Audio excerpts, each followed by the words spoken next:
E aí, tá curtindo o Arraial das Letras? Pois pode pegar o material que vamos subir um monte.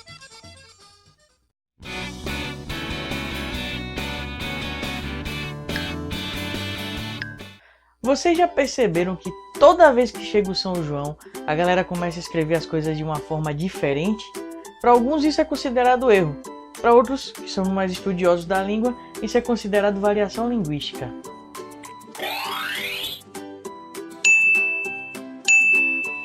A variação linguística é quando você não necessariamente utiliza a gramática normativa para se comunicar.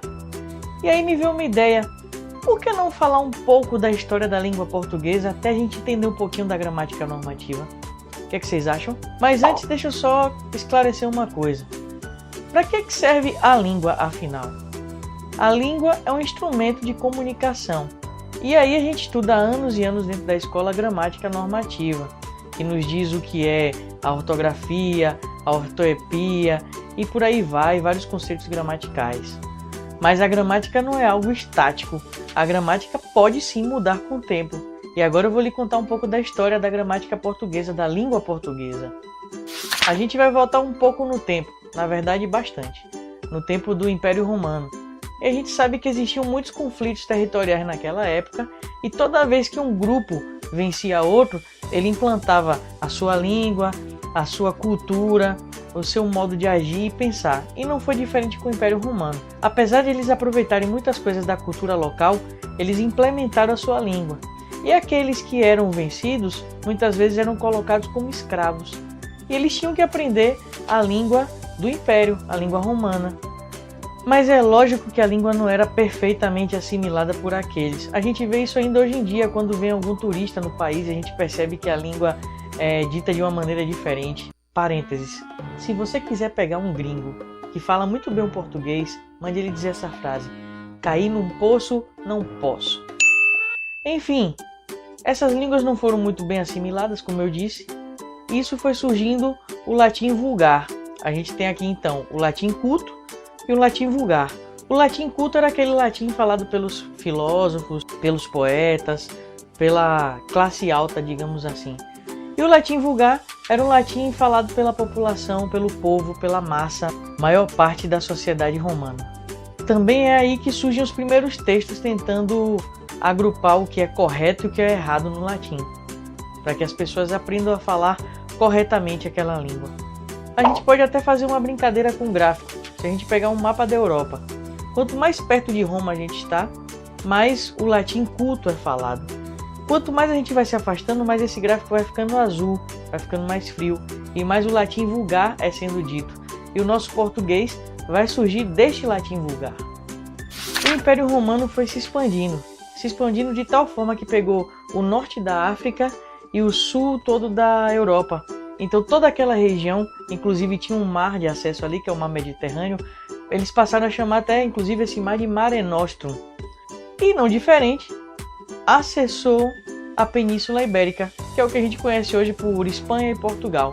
E ali a língua romana começou a tomar alguns formatos, e a gente começa a conhecer ali o catalão, o castelhano e o galego-português. E é aqui que nasce a nossa língua portuguesa, no galego-português. Como eu disse, Roma dominou boa parte da Europa e chegou à Península Ibérica, não diferente do que fez em outros momentos, foi também impondo a sua cultura, seu modo de falar para aqueles que já moravam na região. Mas lá já existiam outros substratos linguísticos que foi formando uma amálgama com a língua romana. Só que a Península Ibérica não foi invadida apenas pelo Império Romano. Com o tempo, os germânicos também invadiram, os árabes invadiram, e aquilo foi formando uma amálgama cada vez maior. Claro, eles não influenciaram diretamente na língua daquele povo, como o latim influenciou, mas aquilo tomou uma forma específica, e a linguagem local foi se transformando até chegar no galego-português, até chegar no português. Enfim, o português já está consolidado, já nasceu a língua do jeito que a gente conhece, a língua portuguesa de Portugal, e enfim, chegam as grandes navegações.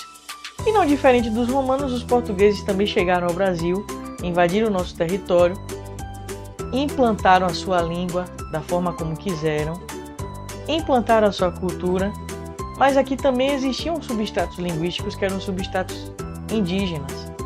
Mas depois eles trouxeram africanos, depois aí vieram holandeses tentando invadir o país, vieram os imigrantes italianos, japoneses, tudo isso foi formando uma amálgama ainda maior. Até chegar o português brasileiro, que é esse que a gente fala, que a gente conhece muito bem. E essas diferenças são muito bem visíveis e audíveis. Inclusive, fica a curiosidade, é por isso que a gente não vê muito filme português nos cinemas brasileiros. Lá na frente, na Semana de 22, a Semana de Arte Moderna, alguns poetas vão sugerir que nós já falamos a língua brasileira. Mas há controvérsia sobre isso, porque a gente não pode chamar a nossa língua portuguesa brasileira de simplesmente língua brasileira. Ainda há muito de português aqui. Inclusive, os principais países de língua portuguesa sempre se reúnem para tentar unificar a gramática, formalizar a gramática normativa. Por isso que você vê aí o novo acordo ortográfico de língua portuguesa, que é para poder tentar unificar politicamente os países falantes de língua portuguesa, Brasil, Portugal e alguns países da África. Como eu disse, eventualmente os principais países de língua portuguesa se reúnem para poder definir coisas novas para a gramática, para que a gente possa unificar o nosso modo de pensar e falar a gramática.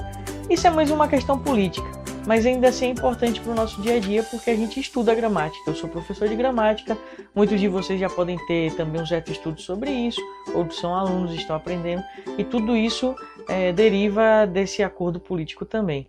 Mas para você ter uma ideia, como a gente ainda tinha uma certa separação gramatical, até 1884, que é relativamente perto, a palavra igreja era escrita egreja, na forma de falar, mas falando era igreja mesmo, com acento agudo no E.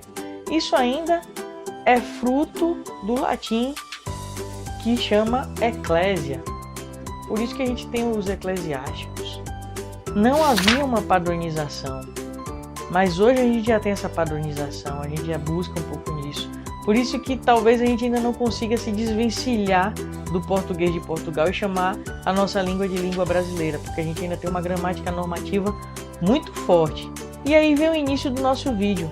O que é a gramática normativa? E o que são gramáticas que já falaram por aí? Gramática normativa é justamente a tentativa de normativizar, de padronizar a língua portuguesa com um modo correto a se falar. Entretanto, a gente não pode esquecer que quando os portugueses aqui chegaram, uma língua já existia. Aliás, uma não, várias.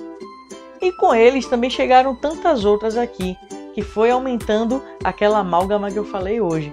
Eu tenho certeza que você já escutou muitas vezes por aí alguém falando os meninos e dando risada ainda porque diz que isso é errado. Pois bem, isso é influência direta da língua banto, que fala, se eu já pluralizei o artigo, é redundante pluralizar o substantivo. Sendo assim, a gente tem uma variação linguística, uma variação daquela gramática normativa que existia lá. E a gente precisa aprender a gramática normativa? Precisa. É importante, porque a gente não pode chegar também em qualquer lugar falando do jeito que pensa. A gente tem que saber onde utilizar aquela gramática, onde utilizar aquela linguagem com sabedoria e com inteligência. Ele tem toda a razão. A língua é criativa e por isso mesmo ela permite uma mudança ao longo do tempo. Se não fosse assim, a gente ainda estaria falando latim culto, nem o latim vulgar, o latim culto. E hoje a gente já tem uma língua neolatina, que é a língua portuguesa. Pois bem, a gente precisa aprender a gramática normativa, mas a gente precisa aprender a respeitar a forma como os outros falam. Até porque a gente não fala o tempo todo na rua, por obséquio para este auto-ônibus que eu quero adentrá-lo. Aqui na Bahia o povo fala, ô velho, para o buzu aí que eu vou subir. E aí, gostaram da dica de hoje? Pois então deixa aí o seu like, se inscreva se você é novo no canal. Também não esqueça de ativar o sininho e compartilhe por todos os seus amigos. Ah, não esqueça das nossas redes sociais aqui embaixo, Instagram e Facebook. Não deixem de curtir porque lá também circula muita notícia interessante. A gente está começando a dar mais gás nas redes sociais agora, mas lá também circula muita coisa legal. Belezinha? Um abraço e tchau! Gente, fiquei praticamente 2 semanas sem postar vídeo novo aqui no canal. Eu vou explicar por quê. Quem me acompanha no Instagram já sabe. Eu tive visita em casa e onde eu gravo meus vídeos e edito é no meu próprio quarto. Então não tinha como eu editar, eu já tenho alguns vídeos reservas, mas eu não tinha como editar meus vídeos visto que minha casa estava cheia e eu precisava também dar um pouco de atenção a quem estava aqui presente. Mas a partir de agora vai tudo normalizar, não se preocupem, a gente não vai sumir de novo. Belezinha?